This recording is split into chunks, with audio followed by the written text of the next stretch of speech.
नमस्कार मित्रांनो, खूप भीती वाटतेय, कॉन्फिडन्स लेवल खूप कमी आहे, पैसा स्थिर राहत नाहीये, मग माझ्याच बाबतीत असं का होतं असे सारखे विचार येतात, हो की नाही?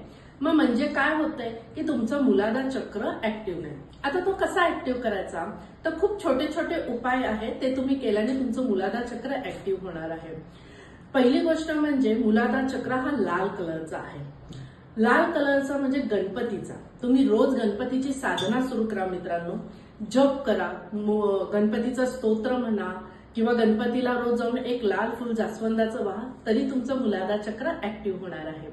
त्यानंतर तुम्ही रोज एक रेड कलरचे ड्रेस वापरा, रेड कलरच्या ज्वेलरी वापरा, रेड कलरचे क्रिस्टल्स वापरा तुम्ही, तरीही तुमचे मूलाधार चक्र ऍक्टिव्ह होणार आहे.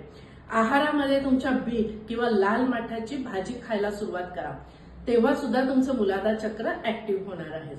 मित्रांनो, बाजारामध्ये अशा लाल कलरच्या सुद्धा बाटल्या अवेलेबल आहेत, तुम्ही पाहिल्या असतील. यामध्ये सुद्धा तुम्ही पाणी भरून ठेवले आणि पाणी भरून ठेवायचं आणि सकाळी म्हणजे दिवसभरात कधीही हे तुम्ही पाणी पिले तरी तुमचे मूलाधार चक्र ऍक्टिव्ह होणार आहे. मूलाधार चक्र ऍक्टिव्ह झाल्यानंतर तुम्ही तुमच्याच ह्याच्यामध्ये बघा की किती परिवर्तन होते, किती पॉझिटिव्ह एनर्जी येते. असेच जर का मिरॅकल तुमच्या आयुष्यात घडवायचे असेल तर खाली दिलेल्या नंबरवर संपर्क साधा आणि माझ्या चॅनलला लाईक आणि सबस्क्राईब करा. खूप खूप धन्यवाद.